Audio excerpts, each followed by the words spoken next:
All right, welcome to our podcast. I'm Brandon. This is Juan. and today we're going to be talking about Hispanic culture, language, and gender. And right now, we're going to start it off with gender. And the gender for Hispanics, right? The ideology is that the women should always stay home, cook, clean, do laundry, do all this stuff, take care of the house, clean it. And then the guy should always go out, work, long hours, come home, eat and sleep, right?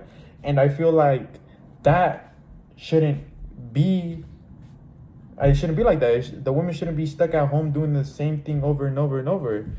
Like, the women can have a job, a career. They could be in engineering, doctor, mechanic, lawyer, cashier. See, it's not limited to anything. You can be anything you want. And same for the man. They don't have to work long hours. They could also stay at the house, cook, clean, do laundry, all that. And it should be based off and it shouldn't be the women always doing things at the house. It should be both of them doing things at the house, not just the women. Now that I truly agree with. But also, if the woman does want to stay home, cook, clean, do all that, then yeah, I'm with it. But now if they don't want to stay home, cook, clean, and do all that, but they're doing it because it's a cultural thing, and they want to break that stereotype of the women always staying home, cooking, clean, then I believe that women should be able to explore that dream that they have within them and make the most out of it. And now we're talking about the Spanish language. The Spanish language is a nice, beautiful language, but it's only beautiful depending on the person and the tone and how they say it. Because some people can be aggressive with it.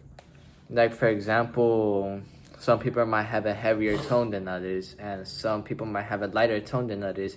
It just depends on how they speak and their body language is used. But besides that, we want to talk about how we also get discriminated for speaking it. For example, if we walk down the street, right, and there's a white person passing us, because they're mostly the racist ones, but we're not getting into that. Right? They're probably gonna assume, oh, they speak Spanish, they're Mexican, and they're illegal, and which is not the case, because like some Hispanics that speak Spanish, right? They were either born here or they migrated here legally. I have their papers, documents, green cards, visas, all that. And it's sad because because we get targeted. We get targeted for like how we speak, the accent we have. We don't have accents because we're Americans and we learn English pretty easy. But like people that speak pure Spanish, some people might target them, right? Which is messed up. And when they try to speak English, you'll notice the heavy accent that they have, which makes them a target, because since they don't know how to speak English, since they barely know how to speak English and only Spanish, that makes it easier for people to target them because of how they sound and how they speak. We're going to be talking about the Hispanic culture. As everybody knows, one of the cultures is Day of the Dead, and it's a very nice culture.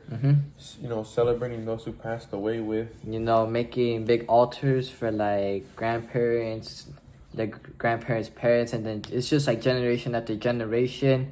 And honestly, with all the flowers and petals on the altar, which are called marigolds, and also just celebrating, enjoying the moment with loved ones that passed away. With loud music. Well, it doesn't have to be loud sometimes, but with music, putting on their favorite music when that person, with the music the person once loved.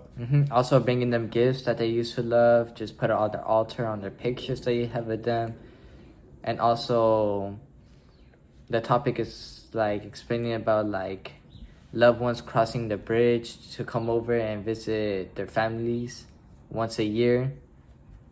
And very nice, and that's all we have to talk about, and that's all we have for language, gender, and culture. Thank you for listening to our podcast. I hope y'all enjoy it. We try to make it as interesting as possible. And we'll catch y'all later. Boom! Boom!